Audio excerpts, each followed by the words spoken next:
Yang pertama, orang kafir itu salah satu sifatnya apa? Dia mencintai dunia daripada akhirat. Ya. Nah, makanya kecintaan kita kepada dunia ini sekarang ini sedang dikikis. Dengan cara apa? Kita terus meninggalkan dunia ini, ya. Walaupun cuma beberapa detik kita ada di alam Islam, itu sudah mengalami innadin indallahil Islam. Jadi sebetulnya inadina indallahil Islam itu bukan statement, tapi itu pengalaman. Inadin sesungguhnya intinya alam din. Indallah di sisi Allah adalah kepasrahan. Begitu kita pasrah total sampai kita di alam din, hitungan di alam situ 1 hari sama dengan 50.000 tahun di kehidupan dunia. Makanya kita sering memasuki alam din itu untuk apa? Untuk menyeimbangkan kehidupan kita yang di dunia ini yang lebih banyak disibukkan oleh kehidupan dunia. Makanya kita berpaling sekali-kali ke sana. Hanya diperlukan sekali-kali saja. Ya. Jadi sangat masuk akal kalau di Quran dikatakan inna fatahna laka, sesungguhnya aku telah memberikan keterbukaan kepadamu. Fathha mubina, yaitu keterbukaan yang nyata. Liyaghfira lakallah ma taqaddama min dambik wa ma ta'akhir, maka aku ampuni dosamu yang telah lalu dan dosamu yang akan datang. Dosa yang lalu diampuni, dosa yang akan datang juga diampuni. Karena apa? Paling lama hidup di dunia 100 tahun. Yang 100 tahun itu hanya bisa dicapai dengan beberapa detik saja di alam sana. Asal kita pernah masuk ke alam sana. Kalau Eyang Guru Ki Ageng Neti Prana mengatakan, kamu sekali saja masuk alam sana cukup. Apalagi kalau bisa berkali-kali sampai merasa damai dan cinta ada di alam sana. Luar biasa. Sekarang kita teruskan dulu. Wa yasudduna an sabilillah wa yabghunaha iwaja. Dan ciri orang kafir yang kedua adalah suka menghalang-halangi manusia dari jalan Allah. Jadi kalau orang rindu sama Allah enggak boleh. Orang pengen ketemu Allah enggak boleh. Lah kita hidup dari Allah, dikasih rezeki dari Allah, segala sesuatu yang ada di tangan kita milik Allah. Kita ini sekarang menggunakan semua fasilitasnya Allah. Apa tidak masuk akal kalau orang rindu pada yang ngasihnya? Betul enggak? Justru kalau Allah mengatakan orang-orang yang gak rindu kepada Allah, tidak mau jumpa dengan Allah, pantas kalau Allah bilang dolalam ba'id, itulah sesat-sesat yang sejauh-jauhnya sesat. Mending kalau dia cuma gak mau ketemu, ini menghalang-halangi orang lain untuk ketemu, itu dosanya sudah luar biasa. Ini Quran. Ini Quran. Saya bicara agak tegas sedikit karena Quran. Ya. Nah sekarang tadi kan sebetulnya saya menarik ayat ini karena kita sedang berbicara tadi iblis, betul nggak? Iblis itu adalah sosok makhluk yang dalam kesehariannya itu masih terjebak oleh membeda-bedakan. Dia menyebutnya air, yang lain menyebutnya banyu, kata dia beda, itu kan? Yang satu menyebut Allah, yang satu menyebut Allah, beda, kan gitu.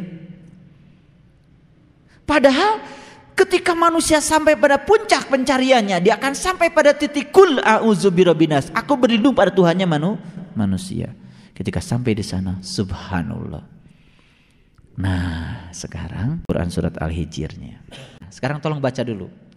Baca dari ayat 33. Berkata iblis, qala lam akud li asjuda li basyarin khalaqtahu min salsalin min hamaim masnun.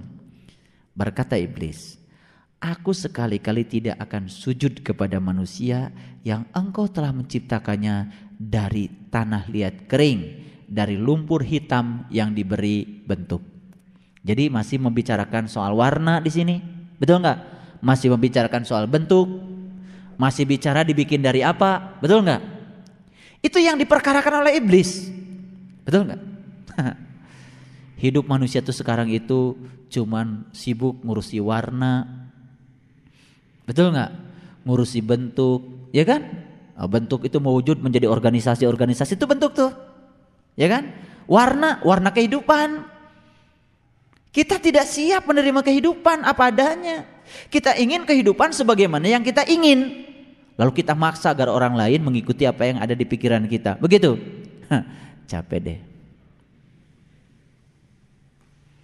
Makanya kita gak bahagia-bahagia. Karena kita memaksa orang di luar diri kita agar ngikutin apa yang kita pikirkan. Padahal warna itu ya biarkan berbeda. Mungkin kita juga diberi peran yang berbeda kok oleh Allah. Nah sekarang kita teruskan. Allah berfirman, apa kata Allah? Fakhruj minha fa innaka rajim. Keluarlah dari surga karena sesungguhnya kamu terkutuk. Berdasarkan ayat ini kita bisa tahu, oh ternyata iblis dulunya di surga. Betul? Aneh nggak di pikiran kita sekarang?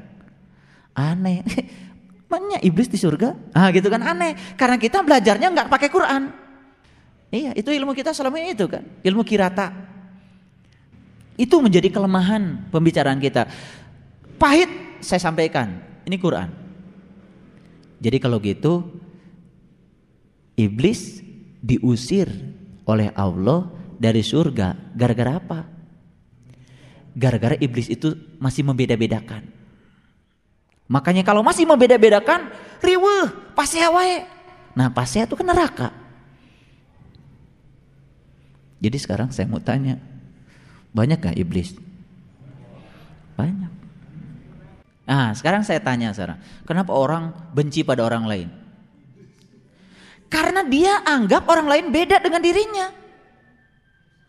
Dia habis gak taat sama saya. Dia gak mau masuk kelompok saya. Gak ngaji sama saya. Apa urusannya kata orang harus ngaji sama lu? Orang mau ngaji di tempat mana, biarkan tuh jalannya. Ibu ngaji di sini, ini jalan kita, betul nggak? Jangan pernah menyalahkan orang lain karena jalannya berbeda dengan kita. Orang yang sedang di penjara pun hari ini, sebenarnya dia tidak salah. Itu jalan hidup yang harus dia jalani.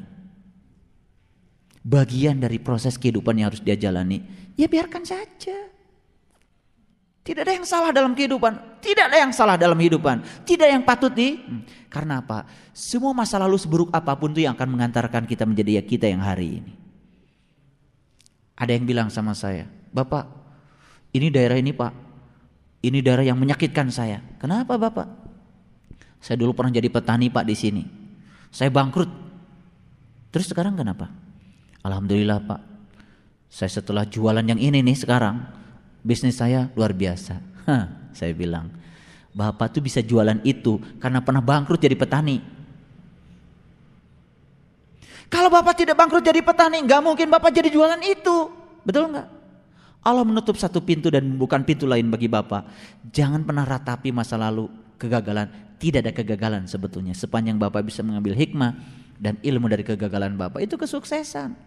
Kita itu tidak bisa mengendalikan kehidupan. Kita ini dikendalikan oleh yang bernama kehidupan. Akibatnya apa? Akibatnya kita dikendalikan terus. Kita tidak bisa mengendalikan harta, kita dikendalikan oleh harta. Makanya taat aja sama harta. Maunya harta apa? Kata harta, kamu jangan dulu tidur, hitung dulu. Jamnya istiqomah masih ngitung kan? Itu. Ya nurut aja sama dia. Karena kita sudah berserah diri pada dia. Sesat sejauh-jauhnya sesat itu. Nah, sekarang pertanyaan saya yang berikutnya. Sebelum saya lanjutkan pertanyaan saya, Ibu Bapak yakin kalau iblis dulunya ada di surga? Kata siapa? Kata Quran, jangan kata Pak Saiful. Kalau ada orang, masa? Ya Allah. Baca Quran surat Al-Hijr ayat 34. Saya dulu juga suka melontarkan kalimat-kalimat yang kalimat Quran. Saya kan pernah tanya seorang kiai ketika bertemu di Jawa, Pak Yai, kalau bunuh diri menurut Quran bagus nggak? Gak boleh itu. Pasti begitu. Padahal belum pernah baca Qur'annya. Lah di Quran surat Al-Baqarah dibilang, bunuhlah dirimu. Hal itu lebih baik di sisi Tuhanmu. Ya kan? Iya. Dan Tuhan akan mengampuni kamu. Jadi ternyata baru diampuni kalau sudah bunuh diri. Itu baik kata Quran. Ya, cuman kan kita ngerti bunuh. Kan saya bilang bunuh diri menurut Quran, bukan menurut Pak Kiai. Kan pertanyaannya begitu. Kalau menurut manusia, oh iya, menurut otaknya dia, menurut Quran. Nggak saya tanya. Iblis dulu tempatnya di mana? Menurut Quran. Surga. Nah, sekarang pertanyaan saya yang kedua. Kalau yakin iblis berasal dari surga, pertanyaan saya, kapan iblis masuk lagi surga? Hah? Pakai Quran lagi. Nah, kata Quran kan di sini dikatakan, ya. Ya. Apa kata Quran? Wa inna alaika la'nata ila yaumiddin. Dan sesungguhnya kutukan itu tetap menimpamu sampai datangnya yaumiddin. Iya. Yaumiddin nih. Diterjemahkan hari kiamat nggak apa-apa, tapi kiamat bukan hancur, kiam itu bangkit. Sampai iblis itu bangkit dari kematian ruhaniahnya. Betul nggak? Oh, kalau gitu iblis bisa tawajuh, bisa.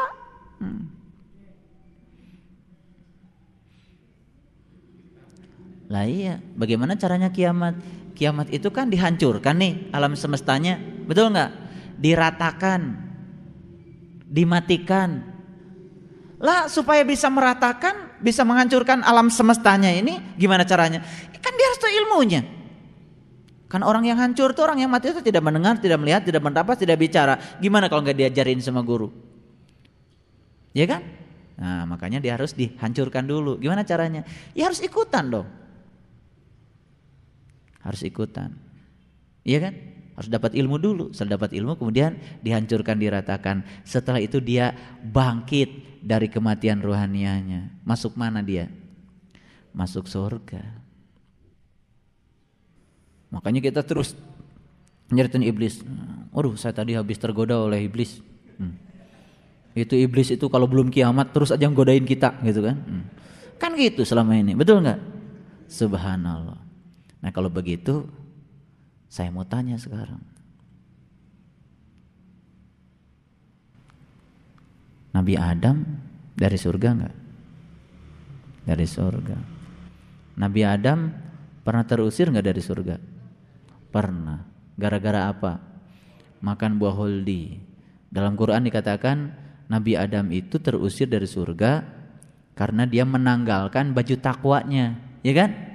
Dia menanggalkan bajunya, akibatnya auratnya jadi kelihatan, ya kan? Gitu.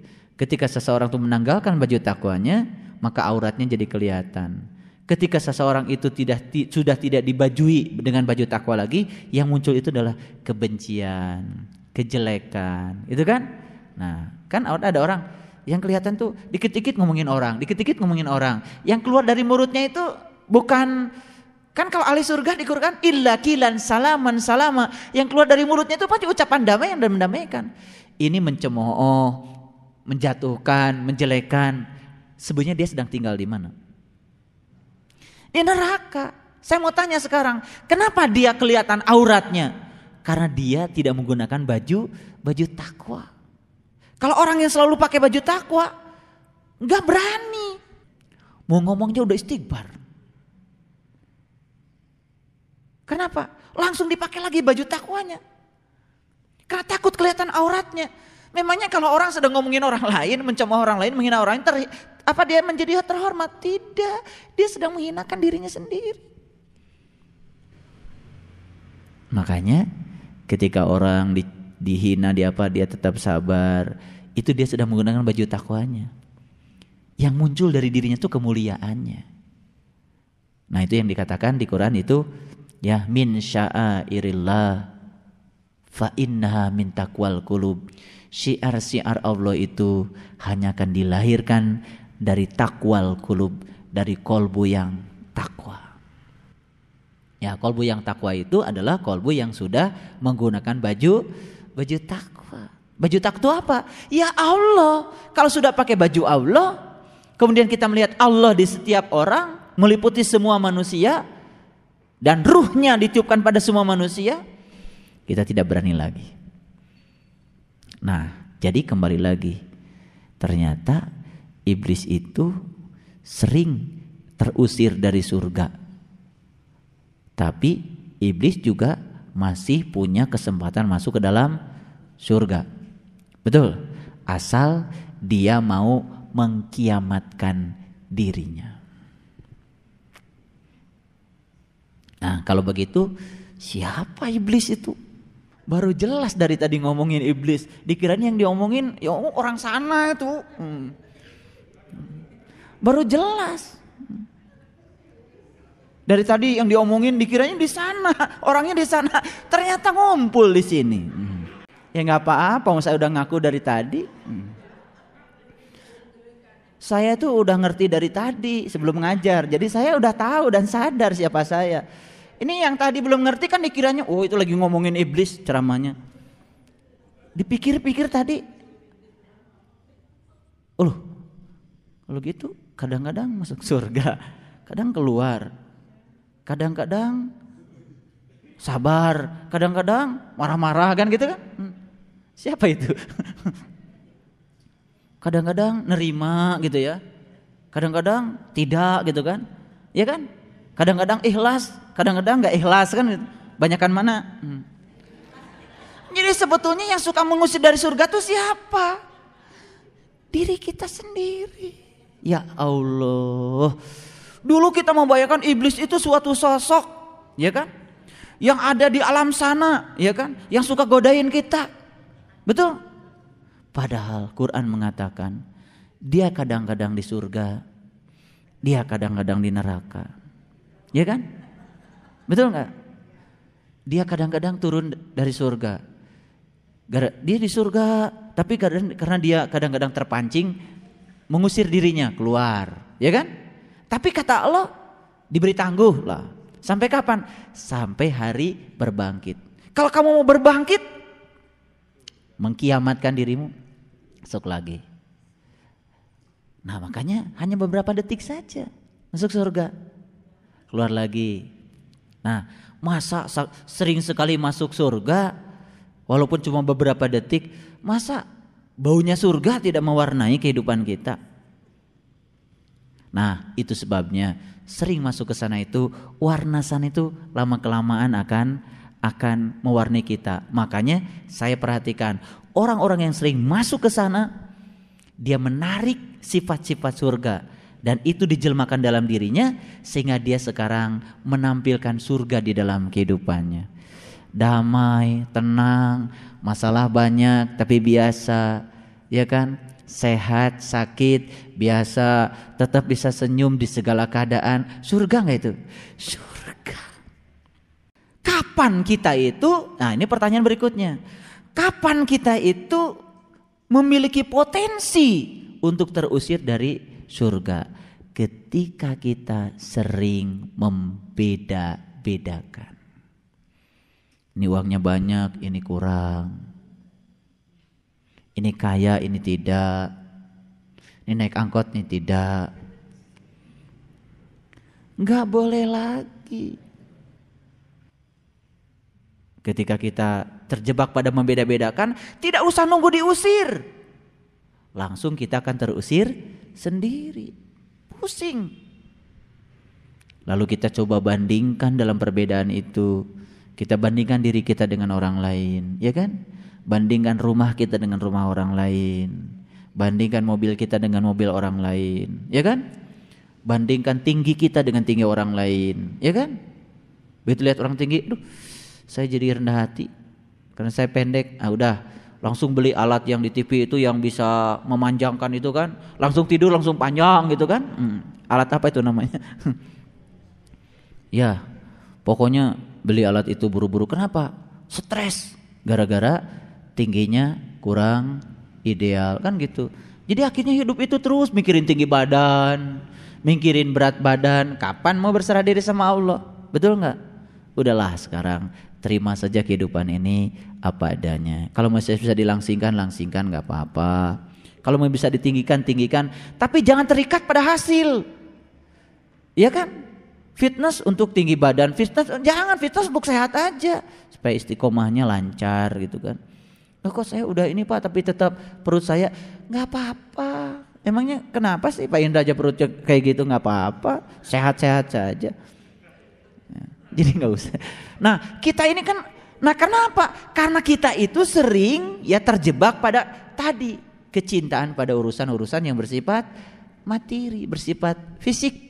Akibatnya kita pusing sendiri, kita menjebak diri kita sendiri. Jadi kesimpulannya dari tadi kita bicara iblis.